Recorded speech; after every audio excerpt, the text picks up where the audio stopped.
I'm Chris Terranova, and this is the Generational Exchange. 4 generations, one conversation. The business world is a tapestry woven from different threads. The experience of seasoned veterans, the tech-savvy energy of the younger generation, and everything in between.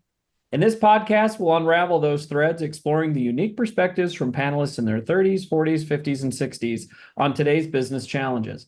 By bringing together these unique voices, we hope to spark new ideas, bridge the generation gap, and equip listeners with a well-rounded approach to navigating the ever-evolving business landscape.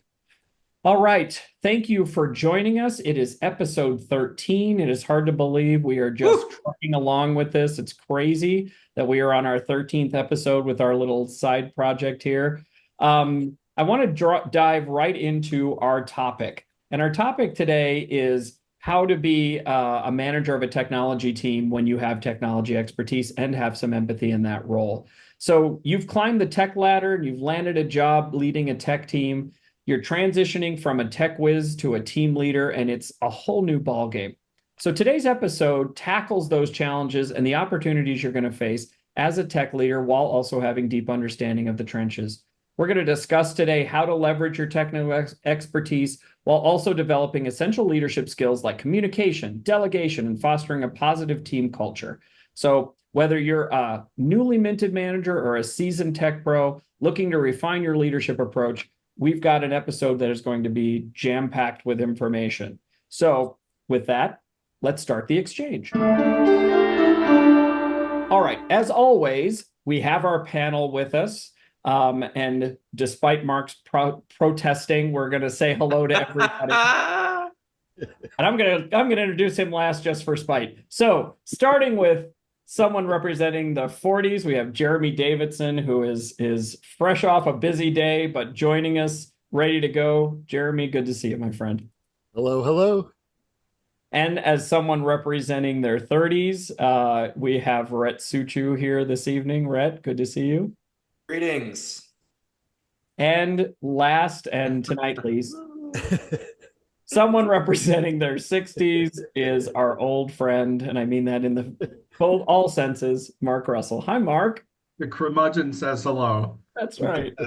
And I'm so excited. This is our second episode in a row where we have a special guest star. I am delighted. My buddy, my friend, Clint Mitchell is joining us today. Hello, Clint.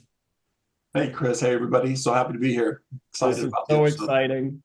By way of introduction, Clint is an accomplished information technology leader with extensive IT experience and 12 years in progressive leadership roles. Clint is recognized as a transformational leader who inspires and unites his teams under a shared vision and purpose, empowering them to leverage their greatness to achieve exceptional results. Clint excels in project delivery, process optimization, relationship management, and team leadership.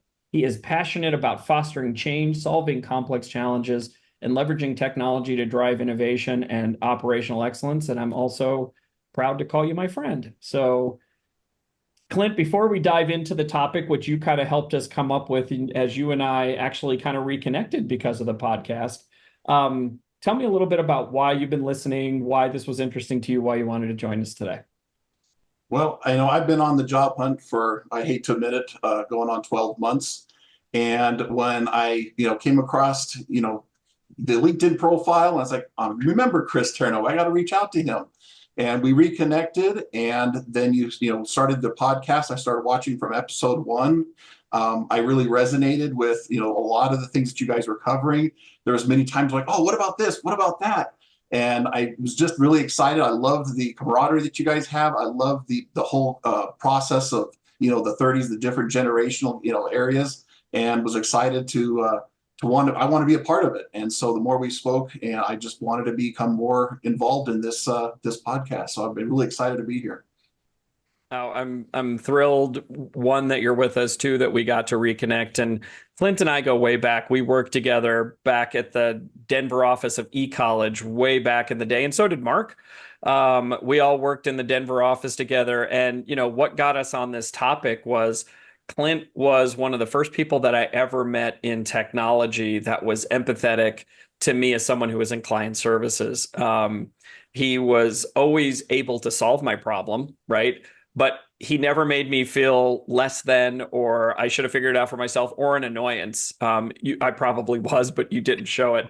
But Clint always had that natural ability to kind of build empathy into the tech, and not just be a head down coder. And as you know, we've talked about with Clint looking for a role, trying to move past being just what's on the page. That's how we kind of came across this topic was, you know, being beyond just knowing the tech, being the tech whiz, right? And then how do you lead a team like that? So I'm just really excited to kind of tap into your expertise.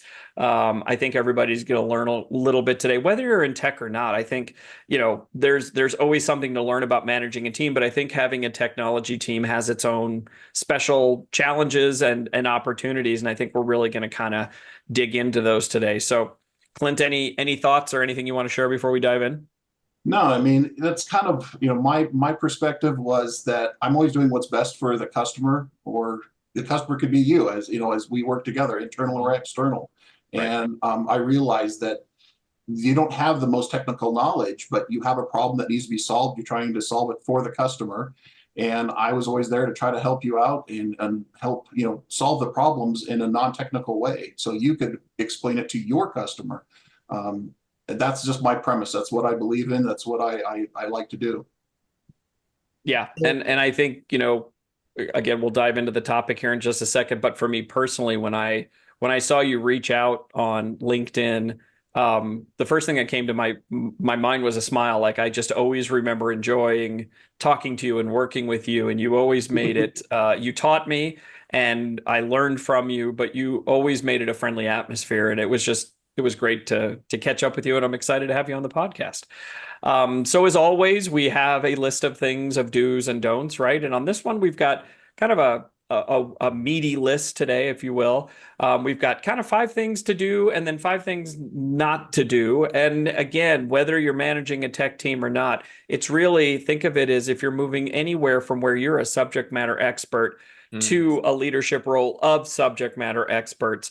There are challenges and opportunities, and it can put you in an advantage and it can put you at a disadvantage. So we're going to walk through those with Clint, and we're going to figure those out. And our friend Jeremy, if you don't watch our video, you really should watch our video, because Jeremy is the king of backgrounds, and Jeremy has his question background up. Yes, Jeremy Davidson.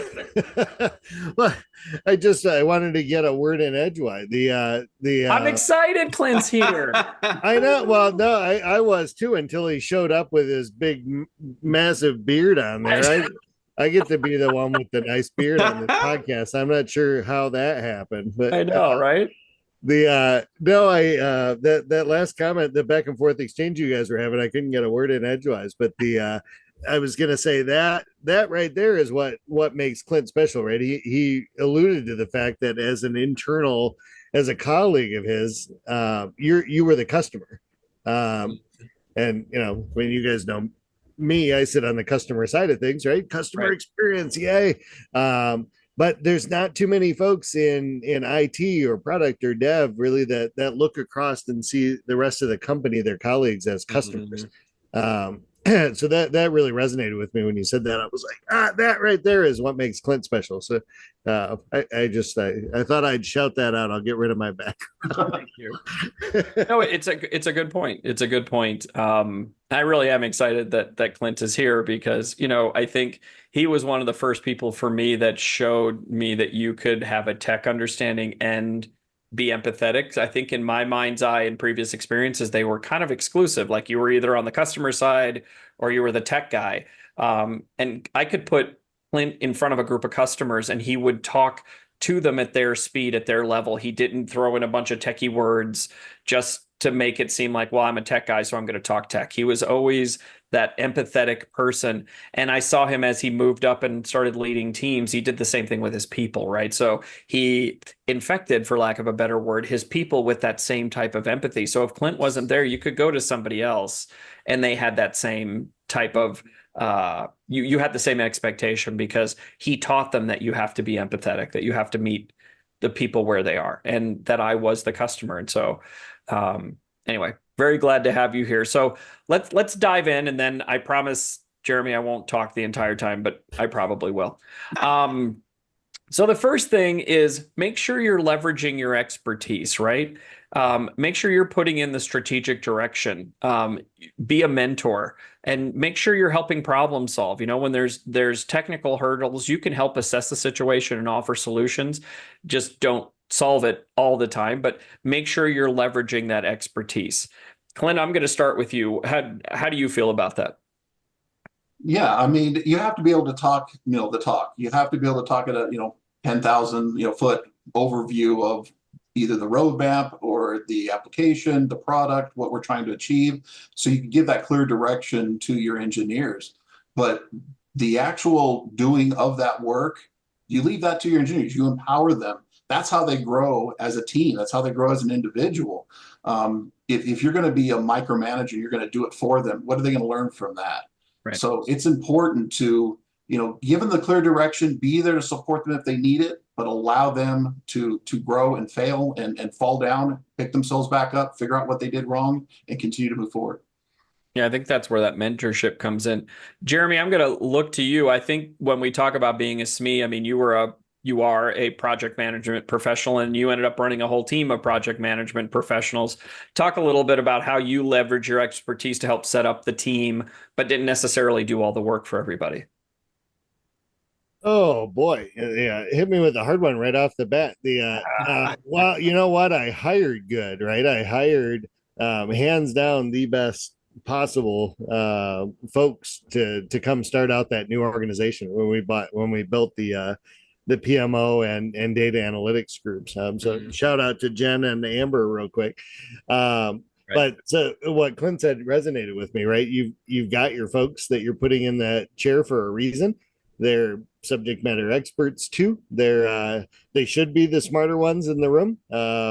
Hopefully they're giving you enough leverage to operate at the strategic level where you can sit down and think and come up with direction next 6 months, next year, next 2 years, alignment. How do your departmental initiatives align to the company goals, and the people under you is really what makes that happen. So being able to rely on them and help coach them and to your point, allow them to make mistakes. But I hear today there was a product engineer at a company that made a $20 million boo-boo in the code. Everything went on sale for 24 hours only. It cost the company $20 million. And he came walking into his boss's office and says, "Here's my resignation. I'm really sorry." And the boss says, "Are you kidding? You can't resign. I just spent $20 million on your education, right? You're going to be the best employee I've ever had." That's great. So I love how they handled that one. Yeah. Right. That's great.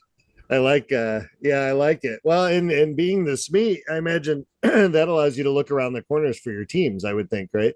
Like that's got to enhance your ability to be able to mentor them and have that back and forth.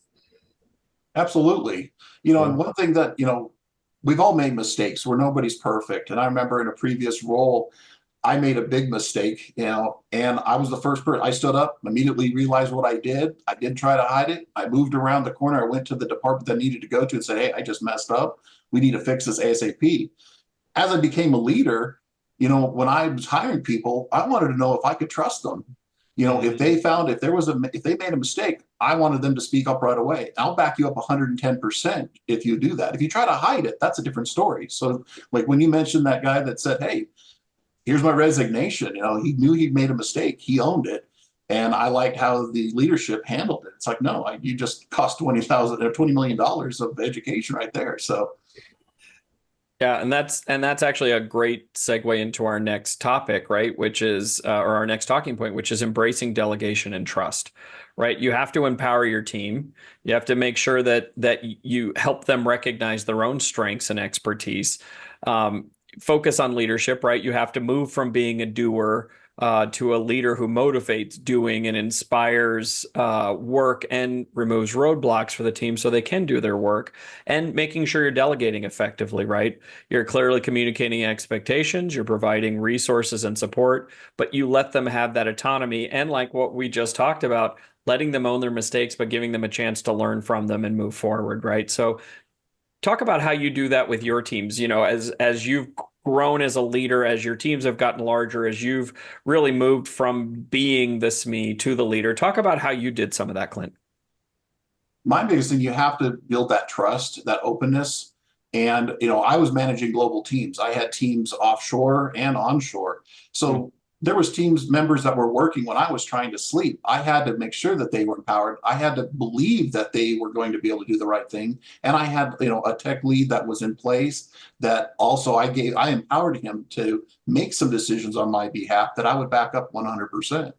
And, you have to have trust in your team, and they have to see that you have trust, in them. So that way, when there is a problem, you're not going to just throw them under the bus. You're going to be there and you're going to step up and help them out. Rhett, what are your thoughts on that? I mean, that translates to having a team really in any environment, but talk a little bit about how you do that.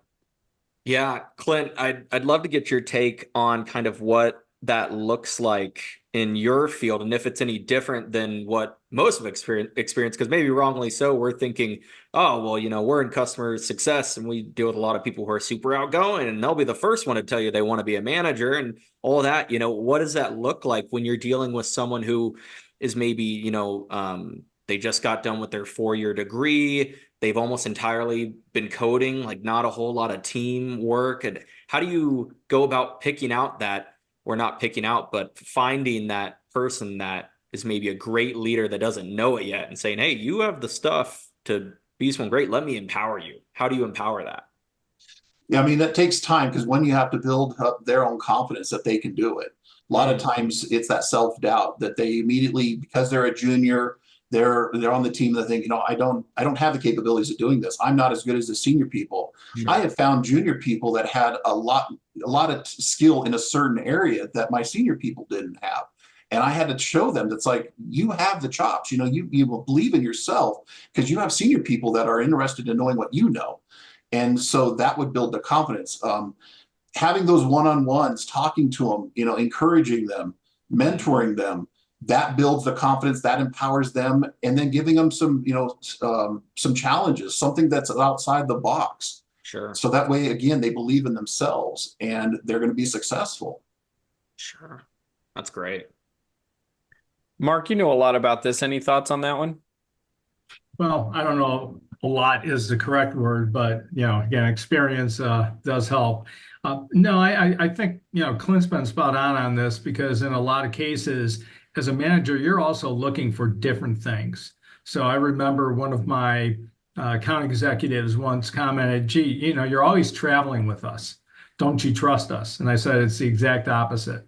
I said, the first thing is, I can't coach what I don't see.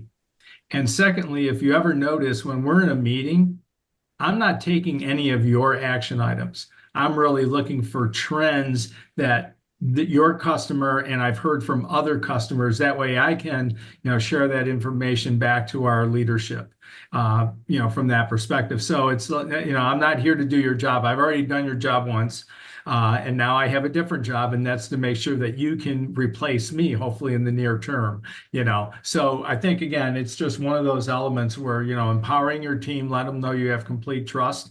And then also, because of the experiences, we may have, as a more senior person, how to then ask the questions so maybe they aren't going down the wrong path. It's not that, hey, Chris, I think that's the wrong ideal and we're not going to do it, but I'd rather ask you 3 questions to have you think about, okay, what is the best path? And then let people roll with it, and that's the ultimate trust. It's like, hey, maybe this isn't how I would do it, but if you're confident in it, go for it, because then you own it, you're going to embrace it, and you're really going to be successful in completing it. Well, there's always more than one way to get to the end goal. Some may be more efficient, but if you tell somebody constantly, it's like, no, you did it the wrong way, this is how you're supposed to do it. That's where like the micromanagement comes into place. And it's like, no, let them learn. And if it's not the right way, then collaboratively as a team, we can discuss, I see where you're going with this approach. However, we could have went this way and saved ourselves money, time, cycles, whatever the case may be. But let them learn, it's okay. Well, and I think letting them be mostly there too, right? Like it doesn't have to be exactly perfect. If they're getting the gist of the conversation, if they're getting the gist of the rule, don't come in and correct to that micromanagement level. Like you said, you can always take notes and come circle back, but give them that opportunity to start to feel comfortable to stretch their knowledge, be able to talk in their language, and then fine tune it as they go. Which again ties nicely into our next point, which is bridge the communication gap. Avoid technical jargon, right? Be mindful of using over technical language when communicating with your team, and frankly with the people outside of your team. Make sure you're actively listening, pay close attention to your team's questions and concerns, ensure they feel comfortable voicing their opinions and their ideas, and make sure you build in two-way communication. Foster an environment where information flows freely. Build a space of trust where they can have open discussions and brainstorming. Like I talked about at the beginning, I see you, Jeremy. Hang tight one second. I know I promised I wouldn't talk a lot, but at the beginning, one of the things that I said, Clint, that really kind of made me want to come to you to help me was you would talk to me in almost like it was like tech to English dictionary. Like you wouldn't just throw a bunch of technical jargon at me. So you made me feel more comfortable and you helped me with understanding. Talk a little bit about how you build that into a team so that, a lot of times people are really proud of that techie jargon. They worked really hard to understand that. But how do you work on that, and how do you help kind of avoid that while still, embracing the complexity? That's a tough one because, as you said, you're going to have very technical people, and that's the language they speak. And sometimes when you get into meetings, you got to understand your audience. And sometimes your audience is going to have that deer in the headlights, like, I have no idea what they're talking about. Sometimes you can't have those conversations right then and there. You have to kind of build it into one-on-ones and, off the meeting kind of camera kind of thing. It's like, hey, I don't know if you noticed this, but people had that deer in the headlights, like they had no idea what you're talking about. I think it's a process. I think it's having them realize it, but I found that is a very much of a challenge. Some people were better at it than others, but some people were very technical and they just couldn't get out of their own way from the technical speak because that's their language. That's what they understood. They just assume everybody else should understand it as well. So I guess I guess that unique person that, understanding that there's people that don't have that other language, that tech language, and we need to be able to, break it down into a terminology that you understand, customers can understand, stakeholders can understand.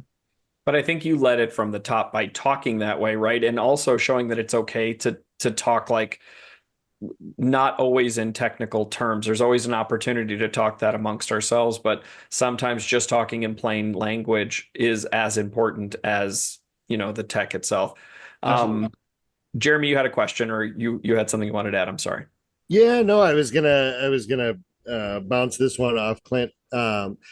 Coming into that type of a role from the outside of a company, I think it's one thing if you're building it up from within, but let's say you were to jump into a role like that tomorrow. Do you get pushback from your teams? How do you establish yourself as an expert amongst experts, or do you?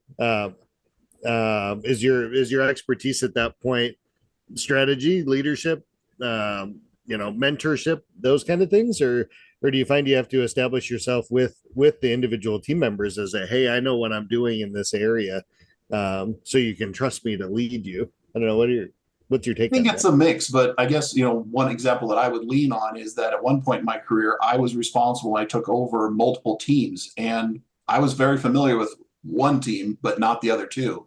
And I was open and honest with my team. I had to be authentic with them. I say, I've never experienced this before. I don't know anything you're talking about, but teach me, help me learn. One, it gave them a spotlight that says, wow, they're honest with me. They don't have the knowledge here. I'm going to show them what I know. And there was times that we would sit in a room and just whiteboard things and talk about it. And then I would ask several questions and I would get more knowledgeable because, I only know the company that I worked for. I haven't had a lot of different experiences in a lot of different companies. But if I moved into another company, that'd be one of the first things I'd do, would be asking those questions, understanding the technology that they're utilizing, understanding their products to the point where, yes, they're the expert at it, but I'm going to be the leader. I mean, I'm walking into those shoes. I am the leader, and I will show what I can do to help lead, remove those roadblocks, be that mentor, that coach. But I'm going to need them, initially just for their knowledge transfer of information. Very cool. Brad, any thoughts on that one? Yeah, I think that this is one of the points that I was thinking about, Clint, as you were talking about, as you continue to move up kind of this ladder. One of the things you really become is the leader of a branch, right? Or the director of a branch. And part of that is you're on a team of other directors and other teams that have constant expectations and timelines and other things that they do with you. What does that mind shift kind of start to look like when you're talking about managing the expectations of 5 other branches that are 5,000 teams, and effectively filtering the stress and the pressure and all of that with let's say the different expectations between sales, maybe, who everything is a snowflake and it's critical, compared to like a project management team that knows the jargon so well of what a project is maybe expected to take. Can you talk us through a little bit what that looks like as you're getting up into those higher levels? Wow, that's a good question. I had a lot of people that I reported to. I had stakeholders, I had my director, I had my VP. They all had different priorities. They all had to get things done. Right. And, you had to, I would put everything into a project plan. I would, use Scrum. I put it in my Jira backlog. Sure. And there was give and take. You had to, you couldn't suffice and make everybody happy. And I would bring in little components into the next sprint just so we could address those issues. But it's all about prioritization. Yeah. If there was, not to put you on the spot, but if there's like one thing you could point out for people who are wanting to kind of move more towards that managerial side and doing that type of thing, is there one thing you would say is best to practice when you've been strictly kind of data and the expert to kind of dealing with more people?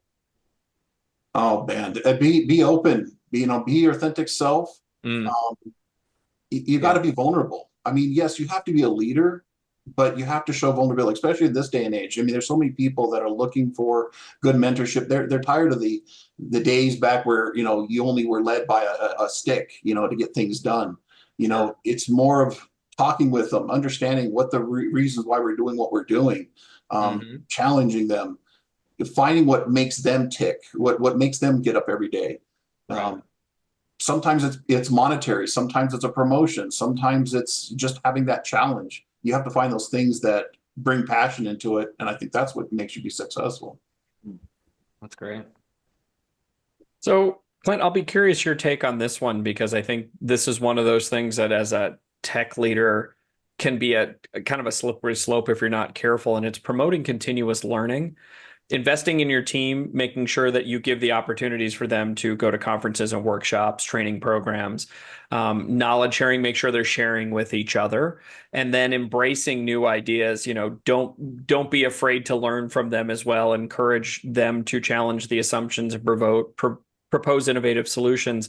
And I think you and I have talked about this, as you move from SME to leader, you're not as involved in the day-to-day. You don't learn the latest and the greatest all the time. So I'm curious, how do you balance that out so that you still kind of, from a 50,000 foot level, know what's going on, but you're not going to be the one that's always getting those latest certificates, or, and it's almost like you start, the reversal happens where you're starting to learn from them on some of that latest stuff. How do you do that and still maintain fidelity and, kind of be a leader? To be honest with you, in my area, I have to stay on top of it. You're always learning. I know when I'm still getting certificates. Okay. You can't stop learning. You have to be able to talk to the tech, and tech is changing so fast. If you can't talk about it, how can you come up with new ideas and bring to the executive leadership that we're going to use X, Y, or Z to implement something without knowing that tech and talking about it? If you rely too much on your engineers, they're going to use every shiny object that's out there. It may not be the right tool.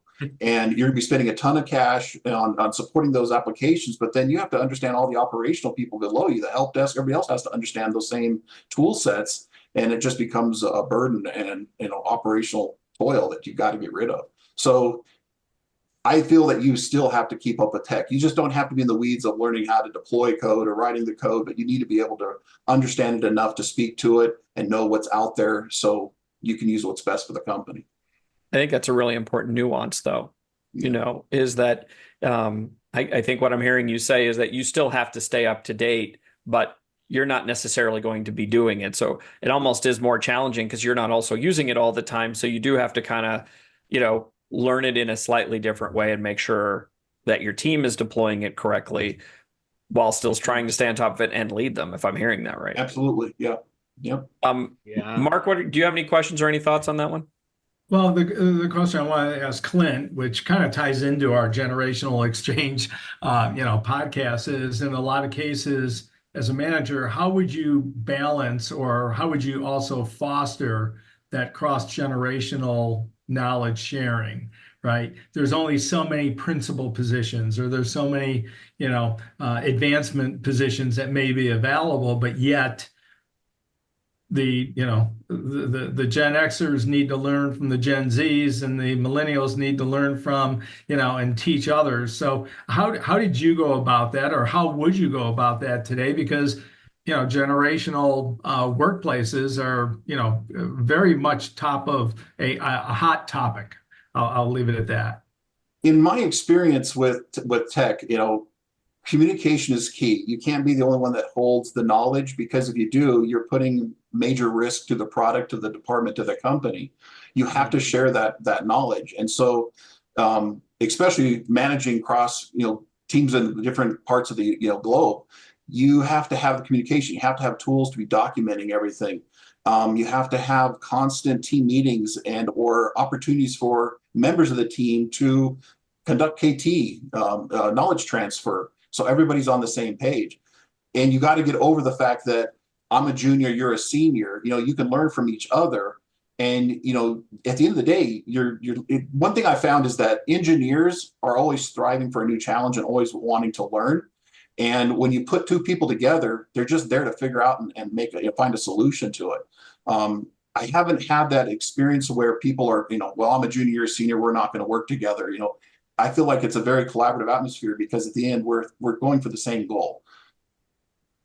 Well, I would also share that you probably created that environment for people to look to say, hey, it doesn't matter if I'm a junior or a senior, because I'm sure there are other organizations that may not be, the standard. Yeah, I mean, that's true. I mean, there's some people that, they hold their leadership at a different level. They're the companies that I worked with, or the teams I worked with, are very hierarchical, and I had to remove that. It's like, hey, just because I'm your manager, or just because of the lead, it's okay to speak up. We want to make it an open playing field where everybody has a valid opinion, and can speak on behalf of the project or the task or the problem. Because at the end, we have to get this fixed, especially when you're talking about incident bridges and major issues going on. You have to get them resolved really quickly. You don't have time to play that game of I'm the senior, listen to me. You have to be able to get together, collaborate, figure out a solution. And everybody, like I said before, juniors could have a opinion or an idea. You can't dismiss it and say, oh, you don't know enough. It could be the item that actually solves the problem. Jeremy, Rhett, any thoughts on that before we move forward? No, that was, Mark, you guys are nailing on the points that maybe I haven't dealt with as much as far as the tech intuitiveness there, but it's really cool to hear. All right, so then let's move on to the last do, right, is maintain a healthy balance. And again, Clint, we're going to look to you to kind of talk to your experience about how you did this. And that's making sure you're setting boundaries. And while you want to be a resource, you don't want to be a bottleneck. So make sure you're, like we talked about earlier, you're delegating and trusting your team. You want to focus on management. And, as fun as it is sometimes to dive into the technical details, you do have to kind of lift yourself up and focus on the leadership tasks as well. And also the last one, like we talked about, is recognizing your limitations. You're not going to be an expert in everything, and delegating those tasks outside of your core competencies, or making sure that you know who can do what and learning from them as well, I think is really important. Talk a little bit about that, Clint, from your perspective. And again, I think we're seeing a lot of similarities between customer success or management in general and tech, but there are some nuances to it because it is so specific sometimes. So talk about how you kind of navigated that balance as a leader with a technology-based team. Wow, you guys are just barraging with these intense questions. You That feel was like you're being something I interviewed? There's struggled going to be a with. quiz afterwards, by the way. Like, wow, am I going to get the job after this? No, that's something I struggled with. I mean, I was on the fence early on in my career that I felt like I needed to do both. I needed to know both. And I had a mentor of mine that reached out to me and he said, "What are you doing?" He said, "You need to either be an engineer, be a manager. You can't be both." And I'm finding that's different now in like in the job market. It seems like they want you to do both, but I heavily disagree with that. But you have to make sure your team feels empowered. You have to delegate, because if you're doing it all, you're going to be working yourself to death. You're going to be working 80 hours a week to 7 days a week. It's just not, doesn't make sense. Right. Yeah, it's a tough balance. I think it's a tough balance in any industry. And Jeremy, you and I have talked about this before about, when we were building teams, we loved getting in there, rolling up our sleeves and getting our hands dirty and building ourselves. But a lot of times we have to be the leader and not do everything ourselves, even though we probably could. And sometimes it's a lot of fun. You and I have had many late night conversations about this, but talk a little bit about, from your perspective, how you manage that balance. Excuse me. Probably not a good day to ask that. Pretending you didn't have yourself a day in a normal environment, right? How do you normally set those boundaries and kind of focus on being the leader? No, and I think it's all up to personal taste, right? Like I think we found ourselves in those roles because we typically like those roles.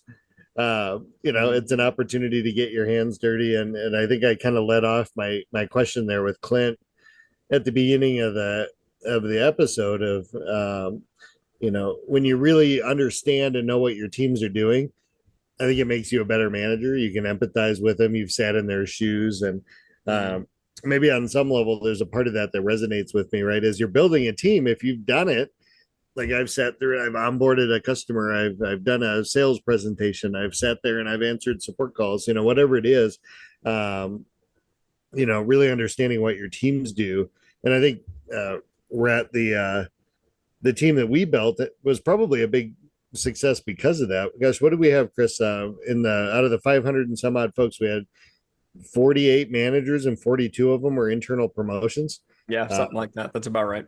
Moving up managers that had sat in that chair and had done the work, I think made better managers. So I don't know. For me, it's always a tricky balancing act of trying to figure out the strategy and the 50,000-foot view while you're actually doing the tactical and you're building stuff out and trying to put process in place and trying to hire folks that maybe you don't have an onboarding process in place for. And it's tricky. It's not for the weak of heart, but I think it gives you a really good understanding eventually, if everything's growing to the sky where it should be going, it'll give you a really good understanding of what the foundation and the fundamentals of your department are. Right. Yeah. I think, Clint, one important point here that I would say that we've kind of brought up already, but I think a major point that plays into this healthy balance when you're talking about your time allocation is that it changes when you're no longer necessarily the expert who needs to spend that 6 hours of every day doing the coding. Like you going and talking to Chris, who's the vice president of customer success, for 2 hours to make sure that he feels confident that your project is online, or that, hey, I need to have a difficult conversation with this guy that it's getting pushed down a month because we can't invoice our customers. And that's more important for you to be there doing that than being deep in the code. Absolutely. And as you're talking about that, these levels, and with management, this happens in every industry, but especially when you're talking about any type of coding or website management or, Salesforce coding, anything like that, your actions have impact on thousands and millions. When you talk about changing a simple code that could make a $2 million mistake, right? You don't want the guy who's at the very top quickly jumping in with a superhero cape, doing a 2-hour fix or something, and possibly messing something up necessarily. Exactly. That creates more risk, in my opinion. Somebody that's not in there every day, Right. to try to be the superhero and jump in and try to fix it. Right. Hey, to roll this out correctly, it's going to take 8 hours. 4 hours of actual development on the code, 2 hours of double checking, 2 hours of live testing, and then we say go. That takes the team below you, and you have to explain that to everyone else at the company while maybe they think the sky is falling. So I think there's a big point there when you're talking about as you get up into those levels. Yeah, you definitely have to differentiate yourself. You have to be the gatekeeper, making sure your engineers can focus on fixing it. There's been so many times in the past that I would be on an incident bridge and you had VPs and executives on there just, when's it going to be fixed? When's it going to be fixed? And it's like the engineers, like they need time. They cannot be pressured like this. You then have to create 2 separate channels, one for the VPs and one for the engineers and the change, incident managers, just so we can work and work on the tasks at hand. But yeah, it's a balance. It's a delicate balance. I agree with Jeremy. It's a balance.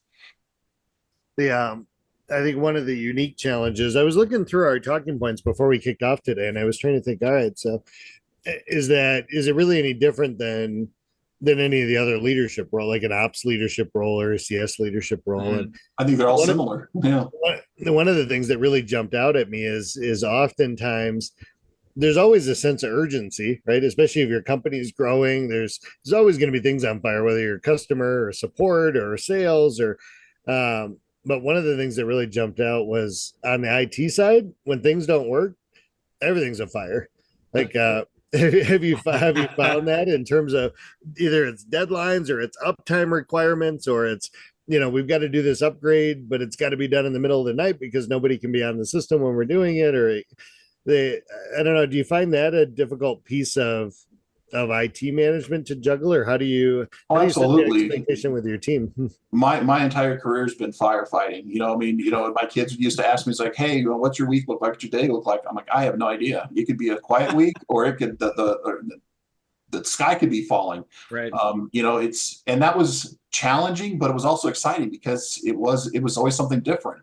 But to your point, though, yeah, even if our customers weren't seeing it, there was people behind the scenes that were the gears making things work and keeping the system alive. If that was, trying to, put new servers in place, or, if it was a bad deployment, move that code back off or take some servers out of cluster, there's a lot of things going on behind the scenes. So it's not affecting our end users. That's the worst thing you can do, is affect your end users. But yeah, deploying code at night, or when can we deploy this, or what's your plan if we have a disaster? That's happened. You try to plan for everything, but stuff happens, and at the moment your team has to group together as one team and find the solution and resolve it in a timely manner. And actually at 2 o'clock in the morning, people are tired. They've been working on this deployment for 6 hours, and now all of a sudden they have to be at their best of their game to fix this, find the solution. Yeah, I think you brought up a good point too as you were talking, that maybe a subcategory of this, especially in the tech part of leading, is both being a barrier between leadership and your engineers so that they can focus and not get distracted by the noise. So you're almost having to be a bit of a politician and acknowledging the concerns of the customer and everything else while allowing your folks to focus. But it's also re-emphasizing, and I think this is really important, and you said this, re-emphasizing that just because they're not customer facing doesn't mean it's not important to them, right? Like, you've got to give them, sometimes this is going to take 6 hours, no matter how many people are screaming. It's 6 hours, and it's not because it's not important or they are working hard enough, right? It's how long it's going to take. It's just so visible when the whole system's down and people can't use it, right? And I think that's something that you did. And I think that's what you're touching on, is you're also in a leadership role like that. You are a buffer, and you're kind of playing a dual role. You're trying to make sure everybody's focused and heads down, while also having to be empathetic with the plight of the customer and restating and defending your team. Like, everybody's doing the best damn thing they can, but I hear you. And so I think that's a really interesting juxtaposition too for a tech leader. Absolutely. There was times I was talking to stakeholders, or I'd be in a project meeting and a project wasn't going well, and they were calling out my team. I would step up and voice my concerns, like, hey, we're doing what we can. a lot of times on a project, they're so focused on the project. When I say they, the stakeholders, the VPs, they don't understand all the other operational tasks that the team is dealing with. Right. So sometimes you have to bring that into perspective and say, my team has been up for the last 6 hours dealing with the 0-day vulnerability. Right. That's not number one priority now on this project. I mean, we will get back to it. We will try to get, back on schedule. But right now we're focusing on this. My team's been up for, too long. So yeah, you definitely have to be that buffer. You have to, set the standard, I guess, make sure that people understand where your team's coming from. Yeah. I think that would be so important at like a director and above, maybe even manager and above level, but director and above level, especially with your other directors, setting up an effective and transparent kind of, hey, these are the current things we're dealing with. Code red is this that impacts 1 million customers. Like, I know you have an issue, but you're right here. Yours impacts 20,000. Okay. So like, yeah. give us some time. Here's your timeline. Here's an update. One thing that we did, and Jeremy has always prioritized, but Chris did as well with a kind of a code red program that we built. But communication is so key, right? I mean, leaving a customer, unread for 24 hours can be a disaster type of thing, right? So I think it's so important to have those set up as well to let them know, hey, you're important. We're still working on it. This is the last thing that happened as of 2 hours ago. Let us know if there's anything else outstanding, but we're working on it for you. Yeah. I think that, one thing I learned early on in my career, actually in a previous career, is, when you're dealing with major issues, customers are unhappy, the communication's key, and you got to be open and transparent and just honest with them. Yes, we screwed up. This is what we're doing to fix it. That's so important than just giving a line of BS. Right. Or not answering at all, right? Yeah, not answering at all. Go ahead, Mark. Well, no, and to Clint's point, there's a couple of things I remember with one of our clients that what they always looked for was, just don't tell me you're working on it. Working on what? Right. So then that's where the internal relationships really work, because then it's like, okay, here are the 3 things that we are targeting right now. And wouldn't it be wonderful if we knew to go right to like number 47, but unfortunately we have to go 1 through 46. So, and a lot of times when everything's working well, we would actually share with people, here's everything that happens behind the scenes that you don't really see, but when something does happen, this is how we're going to approach it, from that perspective. And again, I think a lot of it was just going to be the ability that different levels wanted different types of answers. And that's where, again, a manager, a director would be able to tell, a fellow CIO of a customer, well, here's what our resource allocation, this is what we've done to adjust resources so we can attack this problem. Here are the other 3 things of maybe some second or third, party partners that we're working with that are offering different types of filters that we're exploring and trying to implement right now. But yet a DevOps manager wants that DevOps language. So that's where you want to have people that can, depending on who you're working with, get to the technical level, get to the operational level, and, from that, all good things then result. And I learned a lot from, those first few examples, where a customer got upset and I was trying to advocate for them. And then I was educated by our team, and then I could speak much better from that point forward. So. Absolutely. I think that's a good point. And again, to toot Clint's horn a little bit, you also built trust in us as leaders, because if you said it's going to be 6 hours, I trusted you because you explained to me why it was going to be 6 hours. It wasn't just 6 hours, go pound sand, we're busy. And I think that's part of the nuance of being a leader when you don't always have a client-facing team. Right, is that helping people understand, like what Mark said, the kind of the why behind it's going to take 6 hours. And yet somebody like you who can pivot to talk tech with that CTO, or switch gears again and talk to the chief academic officer about why everybody can't log in and they're going to miss school tomorrow. Having that ability to pivot like that is something that you can learn, but it is something you have to think about and focus on. You have to know your audience. You have to know when to use what language, right? Absolutely. Yeah. All right, so let's talk a little bit about some things that you shouldn't do when you're, moving as a leader, and you're already a SME. And we've talked about a lot of this kind of in the here's what you should do. But one of the things that we talked about lightly, but maybe spend a second on is that micromanaging, right? It's really easy when you're a SME, I think, to be able to get in and do it yourself or micromanage because that's how you would do it. But as a leader, you really do have to both trust your team and focus on the bigger picture. Clint, talk a little bit about that. Yeah, I feel like we touched on a little bit on the micromanagement aspect of it, but you know, I don't find any positives of micromanaging a team. Only time I've micromanaged people are people that probably should have been on a PIP or was on a PIP. Right. I mean, I don't know what other people's take on, micromanagement, but that's my take on it. No, I would say with how much we stress delegation is important. If you're having to micromanage, that makes it a lot tougher. Yeah. Because you're taking on the monkeys, you're putting the monkeys on your back. When you start micromanaging, you're doing the work. People are going to push more onto you. It's like, well, you did it last time. Why do you want to put yourself in that position? You have other things to be focusing on from the leadership perspective. I think your call out at the beginning was important too. Just because you would have done it X way doesn't mean it couldn't be done Y way or Z way or A, B, or C way, right? Right. The maybe practical advice for new managers getting in that position is learning how to let go of. It doesn't have to be my way or the highway. We still may get there, right? Right. You don't have to hit the bullseye. As long as you're in the vicinity, you're not too far off to the left or the right, we're okay. I'll stand behind you 110%. That's cool.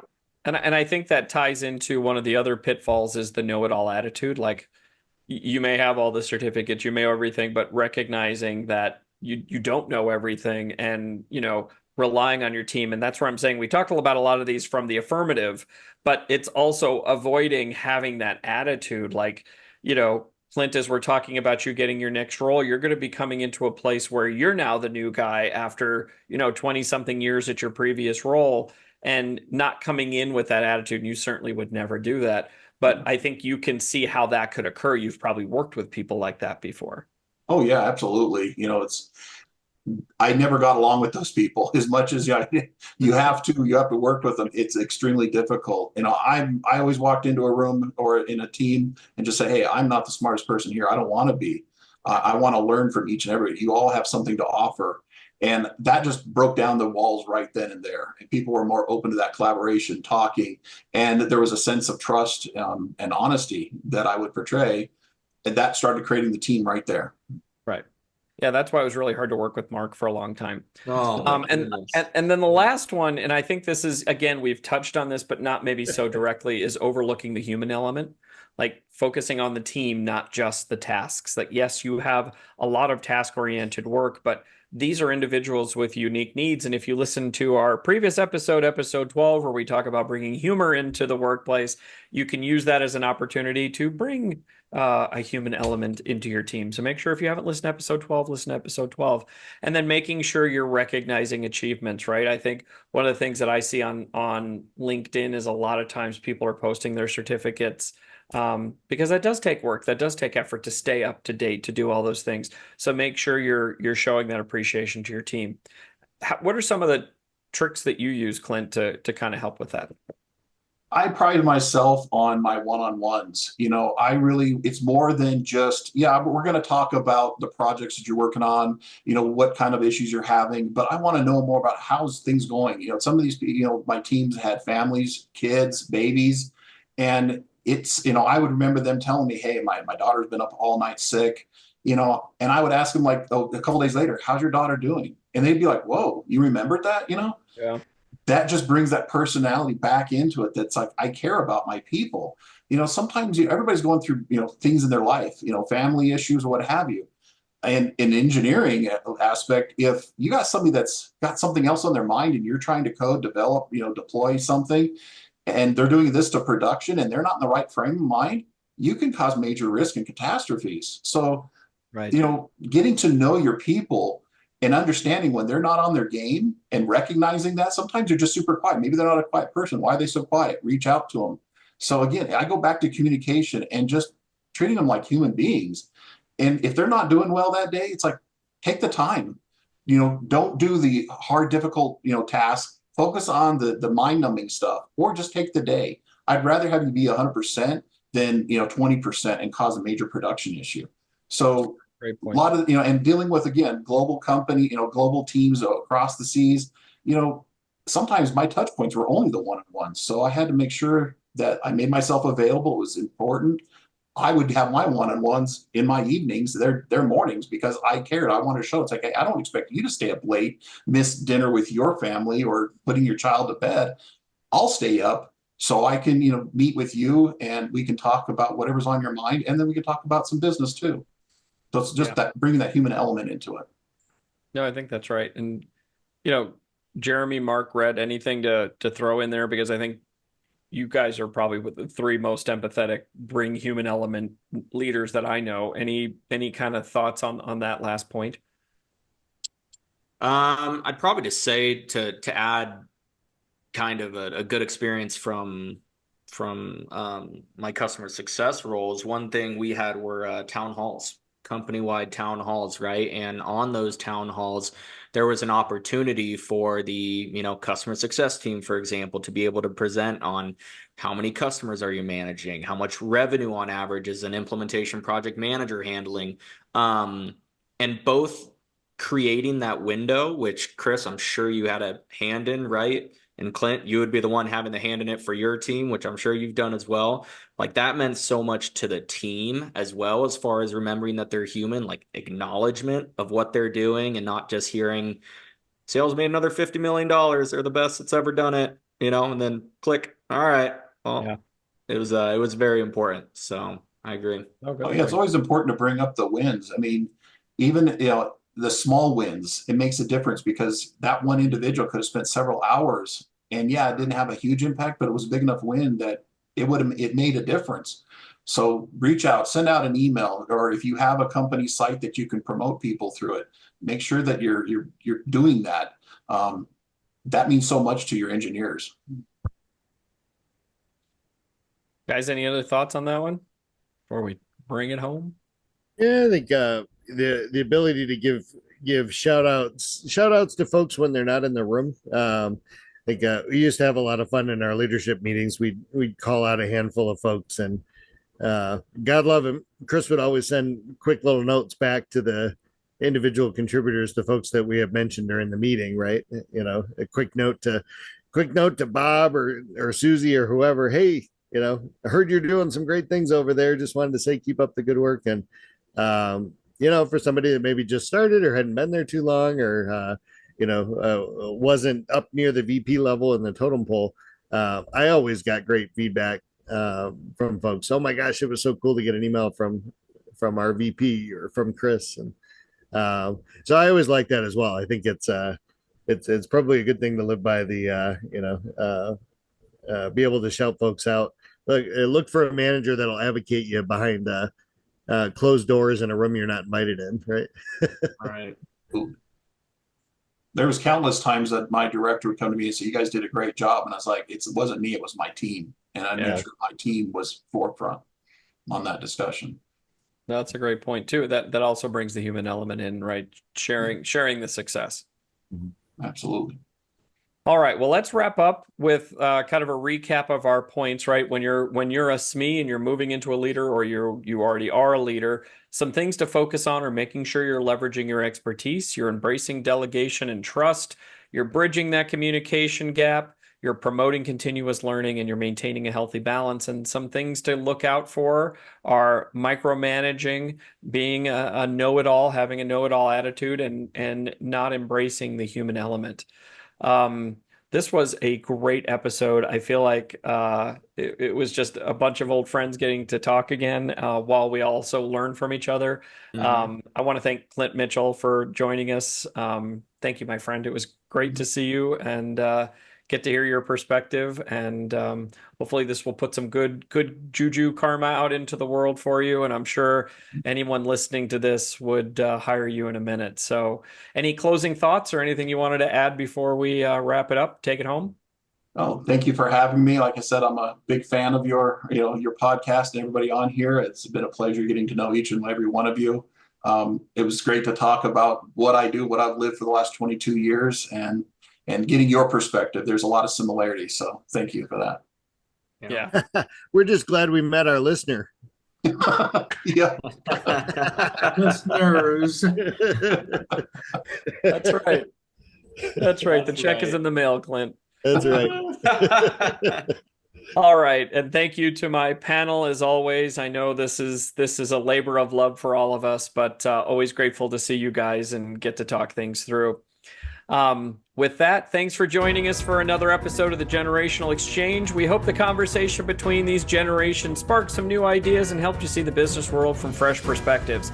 Don't forget to subscribe. Please subscribe on YouTube, on Apple, on Pandora, on Spotify. If you can listen to it, we are on it. It really does make a difference to us, because then we know that we're not just talking to ourselves, because we could do that without recording it and putting it out as a podcast.